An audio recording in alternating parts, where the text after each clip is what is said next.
What's good, CDL fans? Welcome back for your daily Roster Mania update. A lot happened for a lot of different teams today. On Sunday, too. Like, the weekend, it doesn't matter what it is. Roster Mania never sleeps. But make sure you're subbed to the channel. We're on the road to 20K, and I'm going to keep you updated with everything Roster Mania and CDL related. First things first, Real looks like he is going to be headed to the Toronto Ultra, Toronto Koi, after an insane sequence of drama that went down on the timeline between the Miami Heretics and Koi and Real. Real was under the assumption, or I guess he was told by his coach, that his coach would take a pay cut in order for Real to sign there. Real thought, why would I make someone take a pay cut for me? So he decided to leave. It turns out it was a whole miscommunication thing. Miami Heretics put out a whole thing on Twitter. It was crazy. Lots and lots of drama. But in the end, Real is going to be heading to Koi to team up with Joe Deceives and two other players, which we actually now know. And those two players are going to be CleanX and Insight returning to Toronto for they've only been on these teams, right, in the entirety of the CDL. This is now, I believe, tied for Simp and Abizi as like the longest standing duo as they're heading into their 7th season.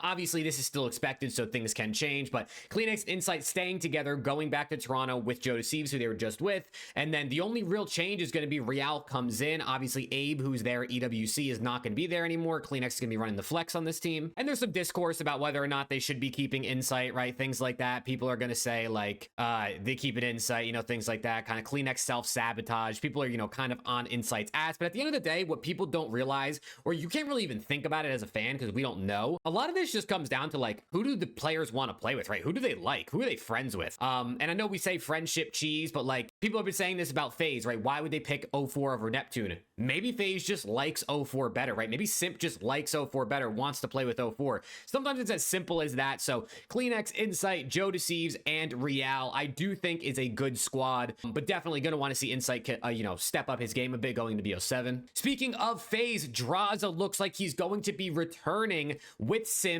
and with 04 and Abuza. If we actually click into the article here, it says more down here at the bottom about how 04 and Abuza look like the two rounding out this team. So two of the FaZe players stay, two of the FaZe players go. Obviously the trio breaking up, and I mean the trio going to all different spots, right? It's gonna be the first time we get to see these guys play against each other in a very long time, and for Simp and Abizi, the first time ever we're gonna get to see them play against each other on the pro level, which is pretty sick. But Drazah back to FaZe, I think was the best move for probably him and for FaZe. I think he was the best option for what they needed, which was going to be a second AR or another AR next to Abuza. And this was always a thing throughout the entire, Drazah was linked everywhere this offseason so far, but it was still always never written out. Every article Ronnie posted that had Drazah in it, it always says he could still go back to FaZe. And it looks like that's what he's doing. Also, real quick, speaking of Abe, as we talked about for the Toronto Ultra, he is a restricted free agent. Adam Adamu, the CEO of Toronto, said that there is no buyout. They're basically just giving him a job, like giving him a bench spot, or well, if he has to play in challengers,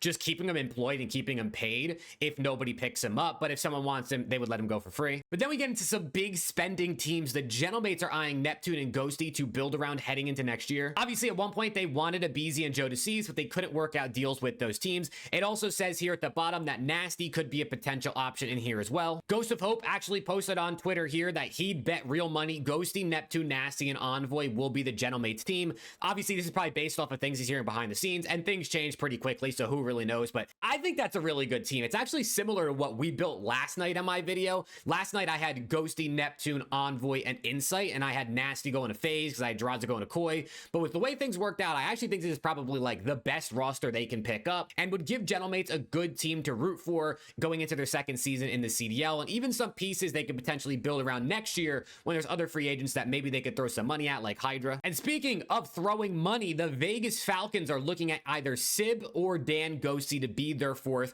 to pair up with Celium, Pred, and Exnid. Both of these players, I believe, would require a buyout, right? Dan Ghosty is a restricted free agent. Sib is still on cloud 9. And the way Ronnie words it in his article, it looks like Sib is like the primary guy that they're targeting, but Dan Ghosty is still someone that they're kind of weighing in on here, especially him being an in-game later, his comms being really, really good. It could be someone that could help make this team even better, but it looks like Sib might be their first option. But either one of these two guys, I think, to that team is definitely good. And if they get Sib, that's a lot of slaying power. If they get Dan, it'll help the comms a little bit, but I don't know how much of a difference it'll make in that situation. So either way, Vegas is spending money and they're trying to get pieces that they'll probably try to upgrade next offseason anyway, but at least make themselves competitive this season. And then lastly, we got a little late night rumor. I guess it's not that late. This came out at 8:15 a.m. or 8:15 p.m. But Ghost of Hope here says, rumor, Miami Heretics are currently targeting Snoopy to play alongside Rencor and Super. This is something people have been talking about for the entirety of this past year. It just, Snoopy speaks Spanish. He's Mexican, going to the Spanish or with Spanish players with Rencor and Super,